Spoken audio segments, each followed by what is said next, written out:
Welcome to my talk titled 90s Website in 2023 in Compose for Science. Who am I kidding? This is not for science. This is for fun and it's for the GIFs. Now I say GIFs. People say you should say GIFs, but I don't. I say GIFs. And why am I even doing this? So there are two types of Rubik's Cube people that play with Rubik's Cubes. There are those that sit with their hands on the table with a friend and a stopwatch. And then when they start, they pick up a muddled cube and they just get the colors right, put their hands down on the table, and they get a snapshot of the time, right? And then there are the other people that play with Rubik's Cubes, like me. I lift it up, feel the weight, maybe change some colors, maybe unplug one of those little blocks to see how it works inside. Now, to me, it feels like in my day job that I get a requirement, and I get a deadline, and I feel like one of those Rubik's Cubes players, which have to put my hand on the table, and I need to know exactly all the moves I need to do, and then get it out there at a certain amount of time. But when I was learning Compose, I wanted to approach it in more of the other Rubik's Cube playing kind of person, which is just experimenting and see how it works. So this is not a production app. This is just me messing around. And I decided that if I take the topic of the 90s website aesthetic, and I just use that and see if I can build something in Compose that looks like that, then at least I'll learn something, if nothing else. So to understand the 90s website aesthetic, I needed to go back to the 80s. Now, of course, there was no internet in the 80s, really. And so I had a look at the design history. So in the 80s, this guy you see there, his name is Ettore Sottsass. And he was one of the sort of leaders, thought leaders in a group of design people called the Memphis Design Group. And they were living, I think they were working from Milan, and they made furniture and interiors. Now, they broke away from the past. The past was like modernism, and it was form follows function. And they said, form follows fun. Now, I don't think they actually said form follows fun. They basically said something like form follows emotion. And they wanted to create things that evoke an emotion in people. The way you can recognize their designs are they have geometric shapes, pastel colors, bright primary colors, and sort of a very fun and funky design. Now, why I'm bringing him up is that design aesthetic really permeated into the 80s. You started getting MTV, you started getting these people with mullets and those sweatshirts, these multicolored pants, pastel colors, geometric shapes. And if you ask anybody, if you show them a design that has those aesthetics, they will say 80s. That's how you recognize design in the 80s. And that design kind of still permeates. You still get Memphis design now. Like if you look at the DroidCon websites, you get geometric shapes, sometimes pastel, sometimes primary colors. So it's a very long-lived design pattern. Also, at the same time, you have to look at what the tech was in the 90s. So it's no use for me to reproduce something that looks like the 90s, but I have to be true to the tech. So what I've got here is a screenshot of Netscape Navigator around about 1995, and it's running on Windows. You can see it from these icons. And why have I got this screenshot here? It's because this version of Netscape Navigator was the first one that allowed those animating, looping GIFs, right? Because that was the browser that could do that. There were browsers before, but they had mostly just pictures and text like you can see here. And the other thing I noticed about when I was researching this was that on Windows, there were lots of discussion on how you can change the font in your Windows to be something like Comic Sans. So Comic Sans and Times New Roman, those are the two kind of big fonts that were in that look. So I decided, right, I need to have animated GIFs, I need to have Comic Sans, and I need Times New Roman. The other thing to know is that the GIF file format, it really comes from the CompuServe days from before. And it only had 256 colors. But these browsers, if you wanted your stuff to render properly on all of the browsers, you could only use 216 colors. Those were the web-safe colors. So web-safe colors, Comic Sans, can you see a design system sort of growing here that we can use to make something that looks like that? The other influence in this time was GeoCities. Now, GeoCities was a platform where you could build your own website. So imagine Memphis design, geometric shapes, and people building GeoCities websites for free. GeoCities shut down, but luckily, they made a big torrent dump of all of the websites, like a backup, and you can find these online, right? You can go back and have a look at all of these websites, and in fact, there's a whole place where you can find the original GIFs that were used on these GeoCities websites.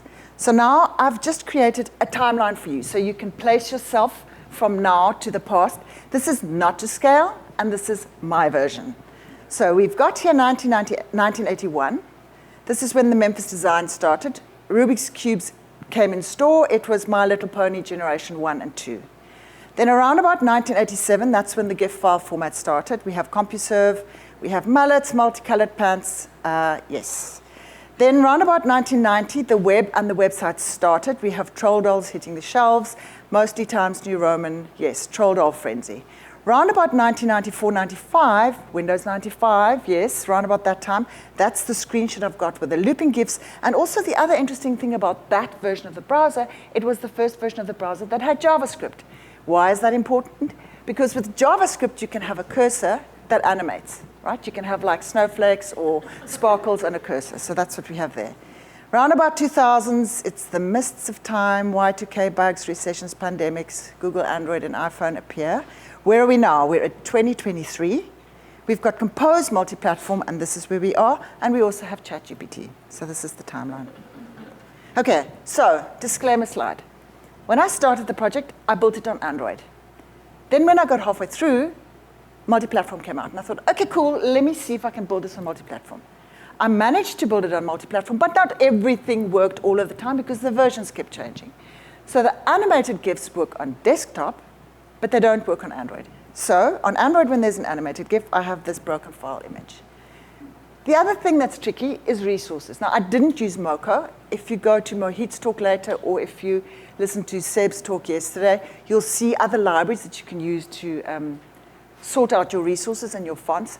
I didn't go that route. I had a lot of pain about that. I'm not even going to demo any of that. And if I go into the wrong place in some of the apps, they will, in fact, crash. And then the other thing to notice on the disclaimer slide is that I am not building a website. I'm building apps. I didn't go down the WebAssembly route, but if you did port this code onto WebAssembly, it would, in fact, work on a website as well. So with that out of the way, enough talk, more code. And I'm going to do, whoops, no, I'm not going to do that. I'm going to do this. Right. So how I'm going to run this talk is we're going to have me in the IDE. I've got the desktop version running over here. I've got iOS and Android running over here with a similar design. And it's going to be not quite like a live code. It's going to be more like a code review. Because I've coded all of this up. And instead of having a slide with an overview giving you bullets of every single section that I'm going to cover, I've got the user interface, and I'm going to follow through the user interface, and we'll see all of the little bits and pieces that put together that website for us. So the first thing we have is the fonts. So we've got something that looks like Times New Roman over there. I have this switch, which switches it to Comic Sans. So we can look at all of our screens in Comic Sans. I have a really rudimentary navigation, just with an enum, I think, that just loads up different composables. And then I chose some of the 216 WebSafe colors. I didn't want to use all of them, but I gave them names so that I could find them in the code and I could use them. Weirdly, I didn't end up using this boiled spinach color much. I did use Sherbet Bomb and My Pony Hair and some of the others. I think I did use Fish Tank. But not so much boiled spinach, or even aubergine I didn't use. And now let's look at what this looks like on the others. So there it is on iOS, no GIFs. There it is on Android with the broken file formats. So you can see I've got a very similar sort of looking UI over here.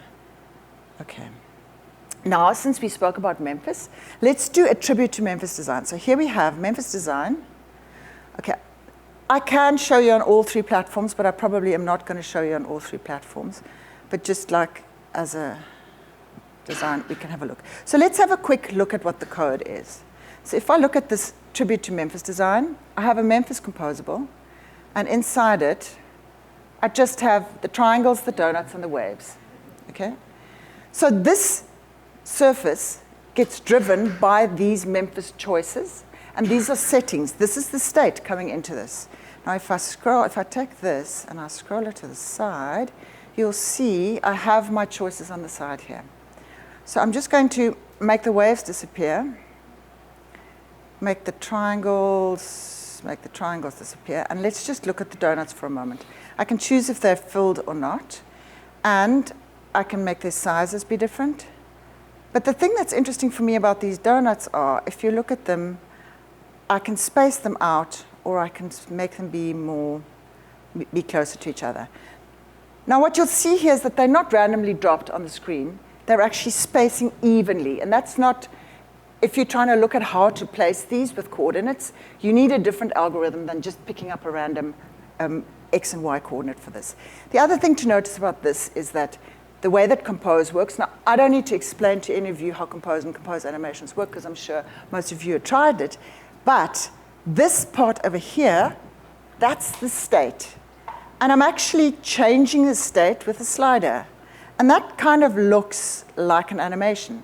And that is the crux of any of the Compose animations. You're literally just changing state. And whatever you choose to change, that's the thing that's going to animate. And if you've got a way of changing the values automatically, you're going to get an animation. And that's the crux of the core of the ease of the animation for Compose. So I'm going to just make this go to this side again. And now let's look at all of these donuts. Right. So the donuts, box with constraints. Why do I need a box with constraints? Because I want this width and height. Why do I want the width and height? Because I've got this function called build Poisson disk points. And what a build Poisson disk points is, I'll give you a better illustration a little bit later, is it actually puts the dots, figures out where the dots on the screen are so that they're evenly spaced. Now, first code review thing that I would put to myself here is that this builds Poisson disk points is a very expensive operation. And in fact, actually this should be inside of a remember. So in a little bit later, I'll show you where I have that in a remember. So this is just the points, figuring out where the points are. And then to get them on the screen, it's literally a canvas with a loop and just drawing the circles with some random colors and some random strokes. Right. Okay, so now we spoke about the Poisson disks. Let's just go to the screen. So here you can see this is what the dots would look like if they were random. Not exactly the effect I was looking for. And this is what the Poisson disk dots look like if they're spread out evenly. We can go in there and have a look quickly, but I'm not going to go into the detail of this code. Reason being, I asked ChatGPT for a Poisson disk distribution, and it gave me a class, and I just dropped it in there. The most difficult part of this was figuring out that the thing was called Poisson disk distribution. That took the longest. It was ChatGPT 3, so I couldn't use it for a lot of the Compose things, and because it doesn't know about a lot of the Compose things. But this is just an algorithm, and so that was really useful and easy to follow through. Okay, let's go here. I think I have the wrong glasses on, so I might. Okay, so let's go to the stars.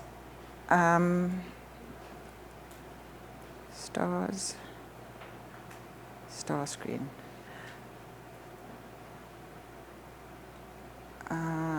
So here's the Poisson disk field, random field. If I go in the Poisson disk field, this one should have it. There you can see where I'm using the build Poisson disk dots. That's this area at the bottom here.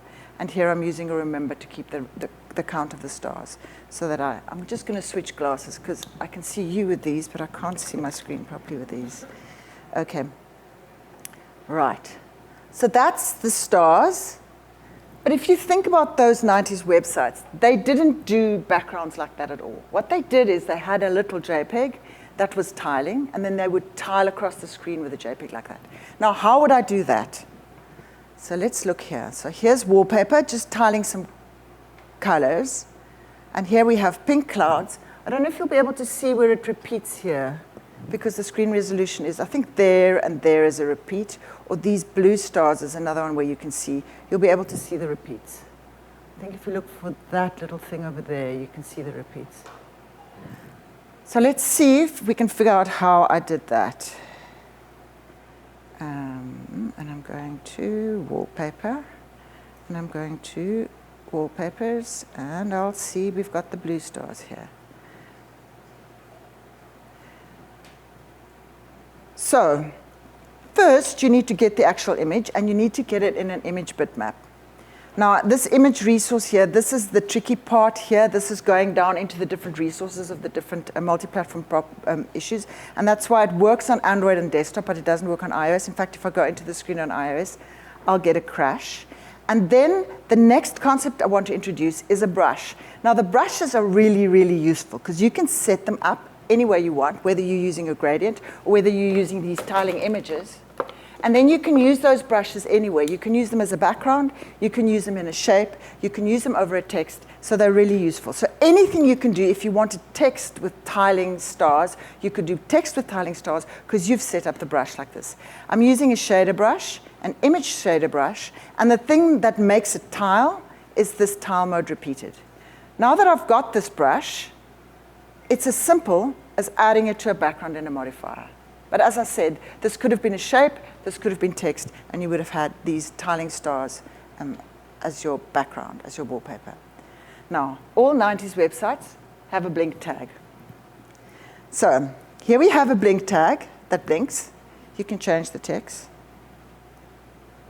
And we also have this vulnerable ghost that if I click on it, something appears and the other ghosts start scrolling.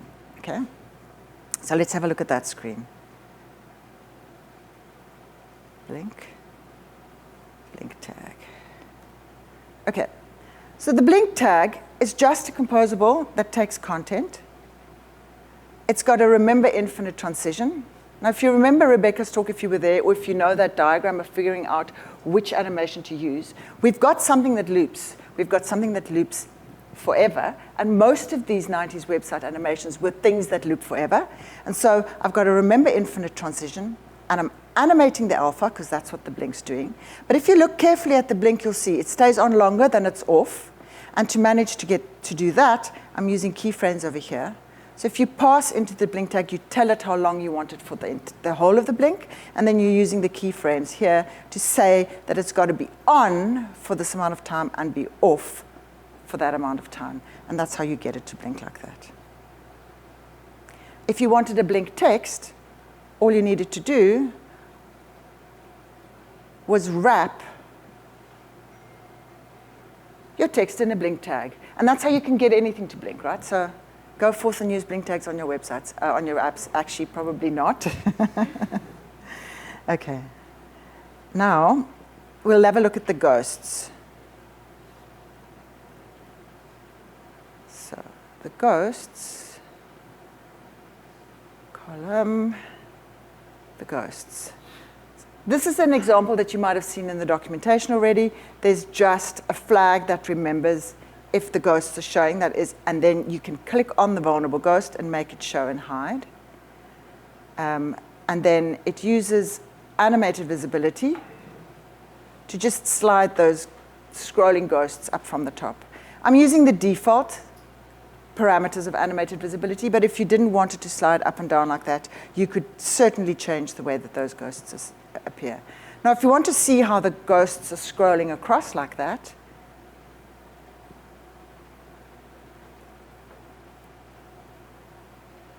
I'm using modifier basic marquee. The thing with basic marquee is that if you wanted to scroll, you need to put the space that the ghosts appear in to be smaller than what they actually are. Otherwise, it won't scroll. It will just show everything. So here I've got this wrapped in a column that's set to 300 dp just here so that it's constrained to that size, and I know that these ghosts are taking more space than that. Inside the ghosts, that's just an image that's being shown with a name and an image. Right, so now we have a blink tag. We've got some scrolling ghosts. The next one is a visitor counter, because all 90s websites had visitor counters, right? So let me demo this for you first here. If I go up and down, what you can see is that this bottom text, the whole thing changes, right? And these ones, you can see the individual ones change and scroll up and down, up, up, up, and then that one is the whole one that changes. So, visitor counter, visitor counter.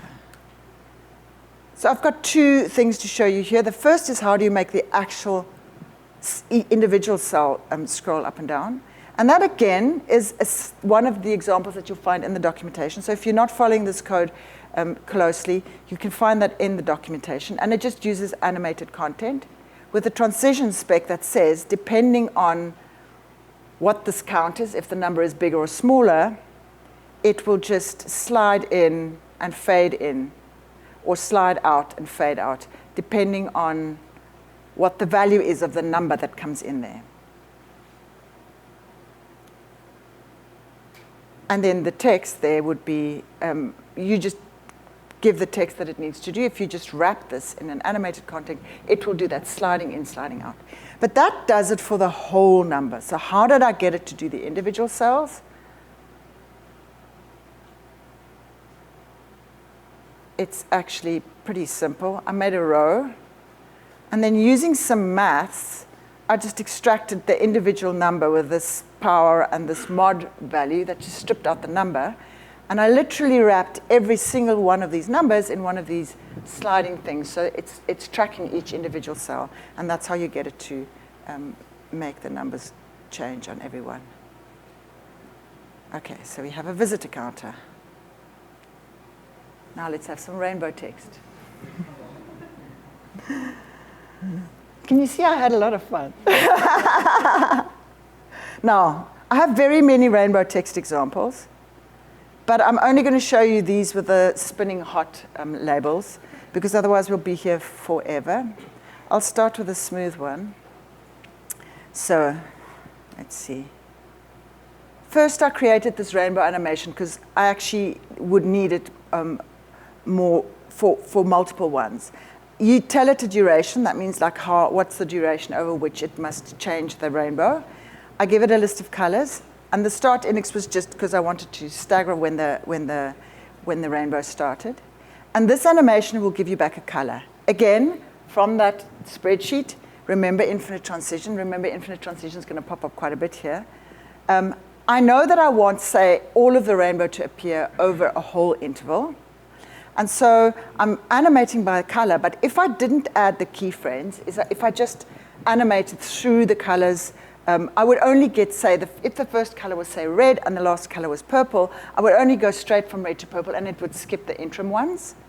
But now with keyframes, I can figure out the time at which it needs to be at the interim values, and I just set the color at an interval. And so that's how, with keyframes, you actually get it to go from color to color to color to color to get the rainbow animation. OK, so that's the animation. And if it's just text, there I get the animation, rainbow animated color. There's the color. And there's the text. That's this one. This ain't no disco here. That's this one. You're just changing the color, and like I was sliding the color with the slider, it just changes the color on the text. But that's the whole text. That's not every single letter. Like, how would I do every single letter? Now, every single letter is very much the same as the counter cells, right? We can just split them up. And in fact, if you look in here, it's just a row, and I'm literally wrapping every single letter in a multicolor smooth text. I didn't check how many recompositions were on this. Again, this is not a production app, but my Mac is hot. OK. Rainbow text, hard path. OK, we're going to stop here. Now, we actually have all of the tools to do this in all of the ones that we did before. So if you look at this now, can you think of... No, we don't have all the tools, because I skipped a rainbow text. Wait, let's go back. There is another rainbow text. Do you see this rainbow text at the bottom here, this one? That one's got a gradient, and the gradients are like smoothing over. So we can have a look at that one as well. It's this one. So this one comes from a blog post by a Googler developer relations person, and it's quite easy to do. You set up some size parameters, which we don't need to look at right now, but the state control is what we want to look at. It's, again, remember, infinite transition. And I'm animating a float offset, which is if that gradient has got an offset where it starts the color. So you're just animating the offset of the color, and by changing the offset of the color, it actually will move the gradient across whatever you're using it for. I'm setting up a brush, which is a linear gradient. I'm using some colors. And I'm using this offset, which I'm animating as the start offset. And this end offset, depending on the sizes above, is how it's going to make it be the candy stripes across the linear gradient. And then the tile mode mirror makes it go from one color to the end and then mirror back out. And that's how you get this, can you see purple or pink or whatever, scrolling across like that. And now we have a brush, right? And what I said about brushes are you can use the brushes. You can use them anywhere. You can use them in a shape. You can use them in a box. You can use them as a background. You can use them anywhere. And now I'm just applying this brush onto the style of the text. This wasn't available on older versions of Compose. It actually became available as I was developing these samples. OK, so now we do, in fact, have all the tools we need for HardPath. So you can think about all the things we've had before while I find the right code, and think how you would use all of what we've seen before to create this animation and screen. Let's go here, and we'll go to this one. OK. So HardPath is just a path. I got this from this blog post, and that just defines the shape of this heart. And it's a simple join the dot picture if you've not used paths before. If you remember those join the dot pictures that you used when you were small and doing coloring pictures, it's literally just pick up the pen, put it at number 1, and then just join from 1 to the end. And when you get to the last one, just join back up to 1. And you can look and see in the code here it works like that. So there's the move to the starting point. And these cubic 2 are cubic Bezier curves. You can read up about them, but they basically just make smooth curves, and this defines this heart shape. This doesn't draw it yet.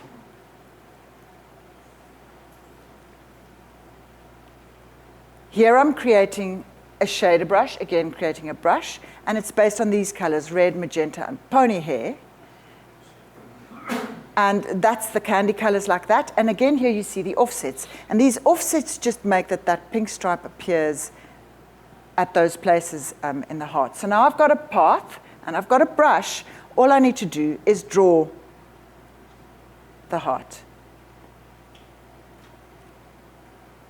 I'm going to show you the animations. Let's just look at the drawing first. So to draw it, it's just drawing the path and giving it the brush. So that will draw the heart. But now how am I making this heart pulse?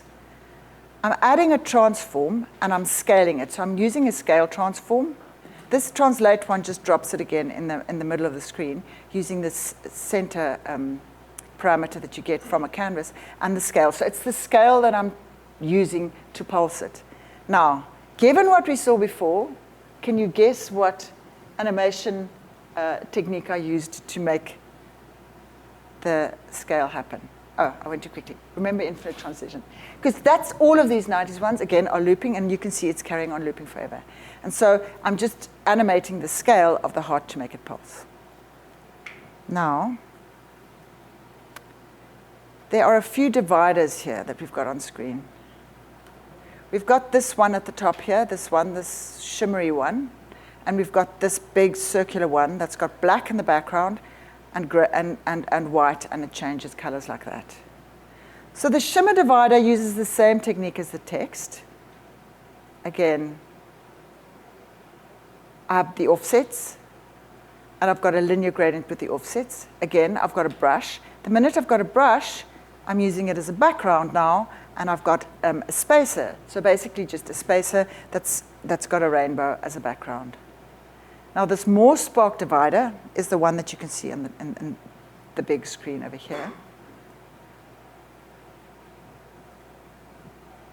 and again the offset. But the thing that's interesting here is I'm animating two things. I'm animating the offset, which is going to make it move across the screen like that, but I'm also animating the last color, which is changing from white to black. That's that color right on the edge there.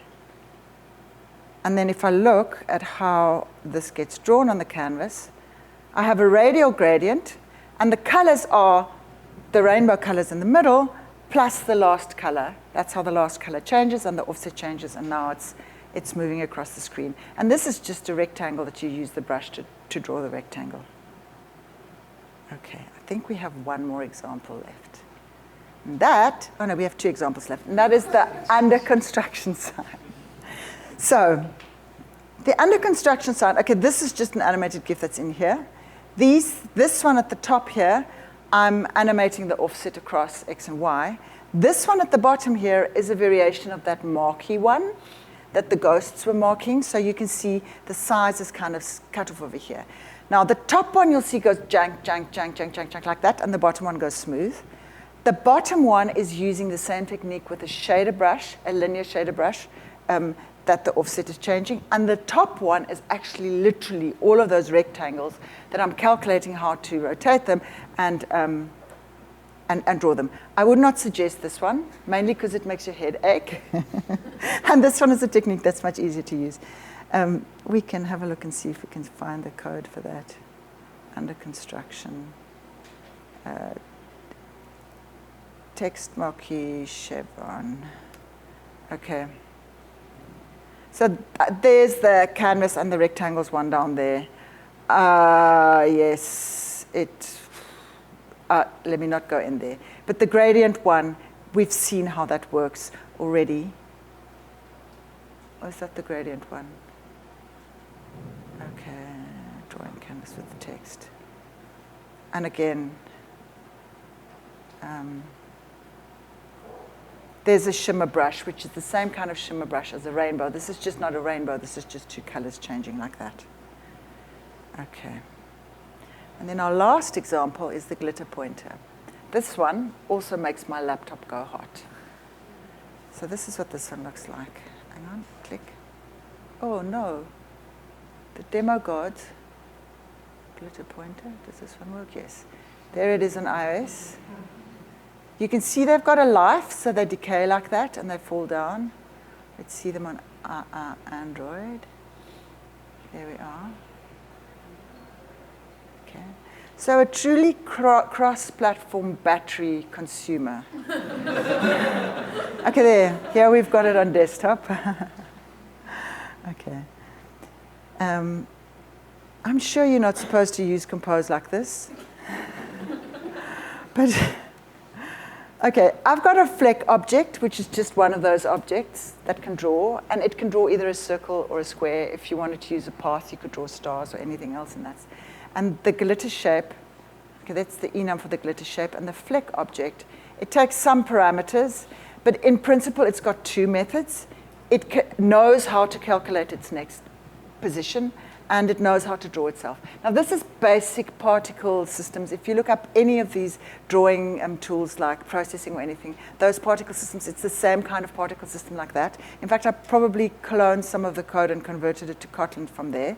The drawing part is really easy. You pass it a canvas, and then depending on what the shape is, you literally just draw either a circle or a rectangle for the draw part. And then to figure out the next shape position is just some mathematics with speeds and durations, figuring out where you are. And then these borders is to make it so that it stays within the canvas, so that they don't like fly out and then you don't see them because they're over the edge of the borders. So that's what that does. And if you look here, there's a life count. So there's a life count that decreases. So it only lives for a certain amount of time. And then as the life count changes, it either fades away or shrinks away. So that's the little object that is each of these glitter pieces. And then, let me just close this again so we can find it. And then you need to save all of these glitter pieces in a state. So this glitter state really just has a list of these particular flecks. And then you need to trigger it so that they'll move. So it has a next method as well, and triggering that will just loop through each of the glitter flecks and call their next method to make them move across the screen. And then how do you hook it up so that it actually works on a screen? So this is a box, basically, and inside the box, I've got a small little magenta box, which is this cursor, and as you drag it, using pointer input, and it detects the drag gesture, and as you detect the drag gesture, it will tell the glitter, it will update the source of the glitter state with the source coordinates we get from the drag gesture, and that will generate new flecks to start appearing on the screen. But now how do you make it like click on? How do you make them move? And here is the thing that will really heat up your computer, is this one. There's a launched effect running when you start composing this whole box. And inside it, while luckily there's a visibility flag and it's active, you basically grab it every single time a frame changes. And then you probably don't need the time since the last millis, but you basically then just tell the glitter state, tell all the particles to update their new positions. So you can see this is like super, super, super inefficient because we're grabbing it at every state. There may be another way to trigger this, but this is how this works. Now, you'll notice I have another switch here. I want to make this a little bit bigger and show you what happens if I put all of these things on the same page.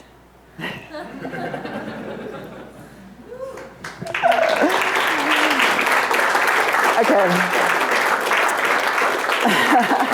Now you'll say to me, this is not fair because most of it's animated GIFs, right? But I have a secret Easter egg that if I tap on this, the GIFs go away. So this is what's left. This is what's left. This is what I can get on Android.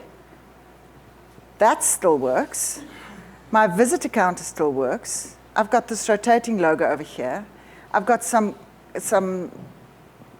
dividers and some rainbow text. And in fact, we can go over here and let's see. I'm not going to try it on iOS because I know it's going to crash. But if I switch it on Android, you can see I've got most of that working on Android as well. Shall I appease the demo gods?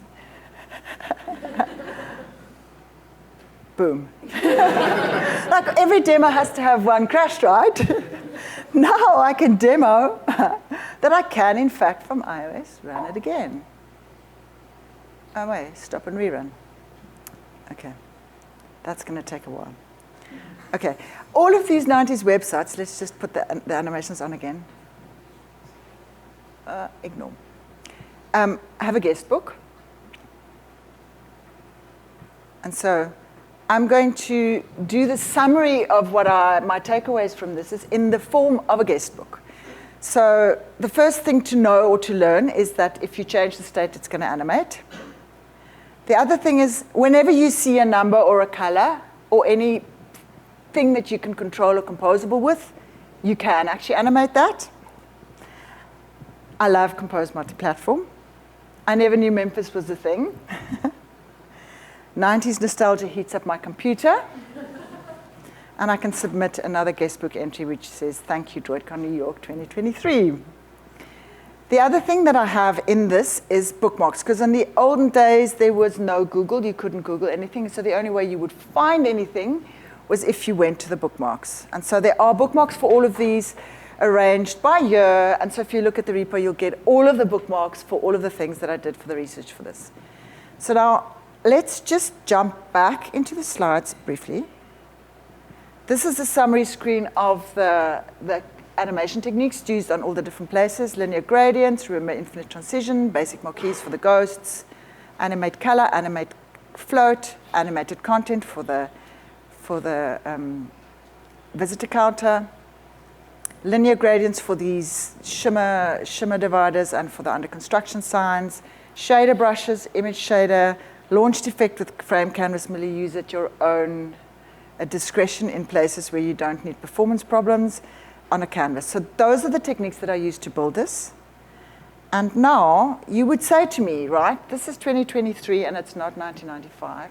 Why do we even care about this? Like, how is this even relative and relevant to my life? And I would say to you that if you see your relationship with your app like a conversation with your user, and what you want to tell the user or what you want to ask the user to do, you do that through animations. I know it's not very accessible to have animations, but you can see like it could be the same as a smile or a point or something to make someone happy or a way to communicate with your user. So you can add another layer of communication on your user interface by using animations. Now, what is this app saying? This app is saying someone dancing to Talking Heads with a mullet and bright baggy pants. But your app doesn't have to be that. Your app can be much more muted and much more reserved, so you can choose and tone as much of the animations and subtle animations to match your brand or what you're trying to communicate. Now, if you look at this, there's one thing missing. You can't really imagine what it is because it doesn't look like there's anything missing. But all of these websites had a really, really, really cheesy MP3 or sound effect running in the background. It wasn't MP3, I forget the term for it now. And so I was not brave enough to do multi-platform sound across all of the platforms, but I did make a Spotify playlist for you with cheesy 90s music, and there's a QR code, and there's the link to the Git repo where you can get at all of the code and the links and all of the research.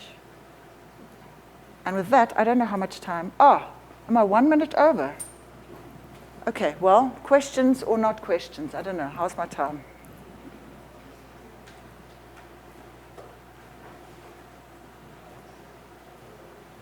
Questions? Stunned silence. We have to run away before the Apple police come and tell me that I can't have that UI on my iPhone simulator.